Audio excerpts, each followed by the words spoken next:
Good morning. Physics में एक बहुत अच्छा क्वेश्चन है और वो सबको जानना चाहिए, ज़रूरी नहीं कि फिजिक्स वाले ही समझें। वो है कि alternating current is more danger than direct current. यानी अल्टरनेटिंग करंट डायरेक्ट करंट से ज़्यादा डेंजर होती है, उसका कारण क्या है। यानी AC is more danger than DC of same voltage. Alternating current direct current से ज़्यादा डेंजर होती है और सेम वोल्टेज की हो, तो इसका क्या कारण है ना। तो इसको आज हम बताएंगे। यानी टॉपिक है या क्वेश्चन है AC is more danger than DC। ठीक, AC is more danger than DC। AC alternating current, DC direct current. ये आप लोगों को बता दें, अल्टरनेटिंग करंट वो करंट होती है जिसका मैग्नीट्यूड और डायरेक्शन दोनों चेंज होता रहता है। अल्टरनेटिंग करंट क्या है, वो करंट होती है जिसका डायरेक्शन और मैग्नीट्यूड दोनों पीरियडिकली चेंज होते हैं, वो होती है अल्टरनेटिंग करंट। और डायरेक्ट करंट वो करंट होती है जिसका मैग्नीट्यूड चेंज हो या ना चेंज हो, बट डायरेक्शन चेंज नहीं होता है। तो यहाँ पर हमको ये किसी तरह से प्रूव कर देना है कि AC जो है DC से मोर डेंजर है। तो AC के लिए एक फार्मूला होता है अल्टरनेटिंग करंट के लिए। आपको बता दें, फॉर AC एक फार्मूला ये है कि I naught equal to I naught equal to IRMS √2 AC के लिए।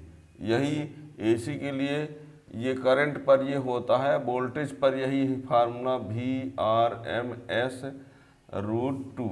इस VRMS को चाहो तो आप भी केवल लिख सकते हो, तो V√2 यानी VRMS को भी लिखा जाता है, याद रखना, VRMS को भी लिख सकते हो। तो ये फार्मूला होता है, ये अल्टरनेटिंग करंट के लिए ये फार्मूला है। और DC के लिए ये फार्मूला DC के लिए नहीं होता। ये फार्मूला AC के लिए तो है, पर ये फार्मूला DC के लिए नहीं होता है। ठीक है ना। यानी peak value of alternating current is equal to root mean square value of current into √2। ठीक है ना। यानी आप ये कह सकते हैं कि peak value of alternating current is equal to √2 times of root mean square value of current. ठीक है, या उसी को वोल्टेज के रूप में भी ले सकते हैं। यानी ये ध्यान रखना है कि ये फार्मूला सिर्फ AC के लिए होता है, ये फार्मूला DC के लिए नहीं होता। अब हम करते क्या है, इफ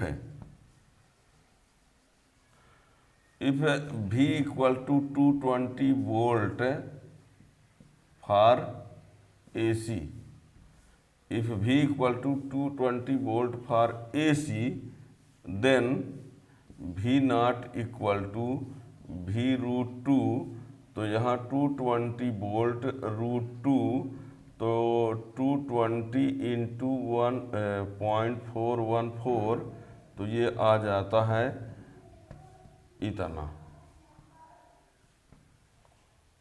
ठीक, यदि हम V की वैल्यू अल्टरनेटिंग वोल्टेज में अल्टरनेटिंग करंट के लिए V की वैल्यू 220 वोल्ट लेते हैं, तो उसकी वैल्यू इंक्रीज जब होती है तो पीक वैल्यू कहाँ तक जाती है, 311.13 वोल्ट तक।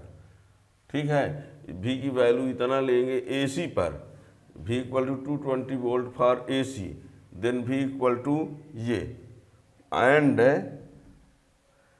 If V equal to 220 volt for DC, then it is always constant. इसमें ये फार्मूला तो लगेगा नहीं। यानी अल्टरनेटिंग करंट के लिए I naught equal to IRMS √2 होता है, V naught equal to VRMS √2 होता है। VRMS को केवल भी लिख सकते हैं। अब हमने क्या किया, अल्टरनेटिंग वोल्टेज पर अल्टरनेटिंग करंट में 220 लेते हैं, तो इसको इंक्रीज होकर यहाँ तक पहुँचता है।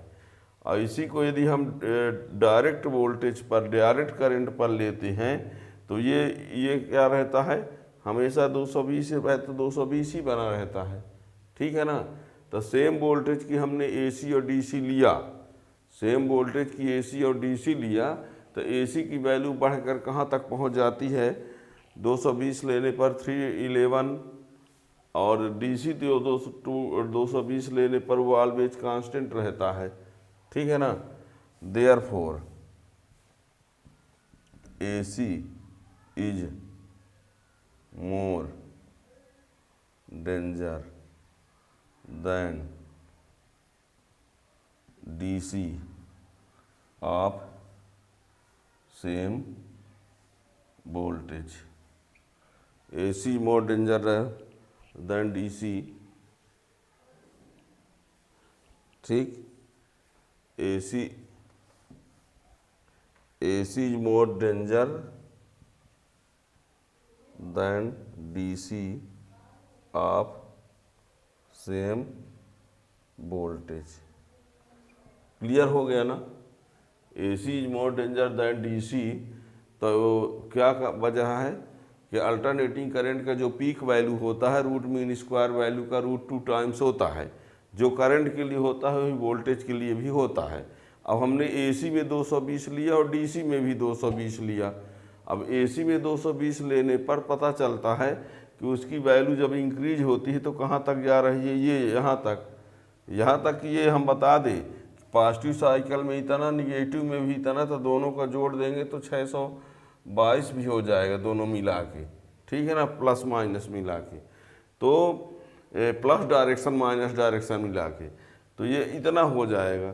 और डीसी में 220 है तो वो 220 ही रहता है, सेम वोल्टेज की बात कर रहे हैं। अब कोई कह दे कि सर एसी का हम 220 ले रहे हैं और डीसी का 720 ले लेते हैं, अरे तो ये जब बढ़ता है तो बढ़ने के बाद भी इससे कम रहता है, तब तो यही डेंजर होगी। इसीलिए हमने यहाँ पर बोला है AC is more danger than DC of same voltage. ये वर्ड जरूर यूज करना है ना। और यदि नहीं करते हैं तो भी आपको इस बात को मान के चलना पड़ेगा कि हम सेम वोल्टेज पर कह रहे हैं। वो यदि कह देता है AC more danger than DC तो सेम वोल्टेज पर ही समझिए। अब वैसे तो आप एक्शन लेंगे तो कहेंगे एसी मान लीजिए 220 की है और डीसी 720 की है, तो ऐसे केस में भी क्या सर एसी ही डेंजर होगी, तब ऐसा नहीं है, तब तो डीसी में डेंजर होगी, क्योंकि ये यदि बढ़ भी रहा है तो भी 720 तक थोड़ी पहुंच पा रहा है, ठीक है ना। इसलिए इसका राइट आंसर के लिए सेम वोल्टेज कहना जरूरी रहेगा कि सेम वोल्टेज पर ही हम एसी और डीसी में एसी को मोर डेंजर बोल सकते हैं, ठीक है ना। तो AC is more danger than DC of same voltage, ये इसका हमने बता दिया। और इस प्रकार से और क्वेश्चन के लिए आप चैनल सब्सक्राइब की रहेंगे तो उसका नोटिफिकेशन मिलता रहेगा। और बता दें प्लेलिस्ट में फिजिक्स में पूरा 11th 12th Hindi medium English medium सब कुछ है, आप उसमें पढ़ सकते हैं जाके।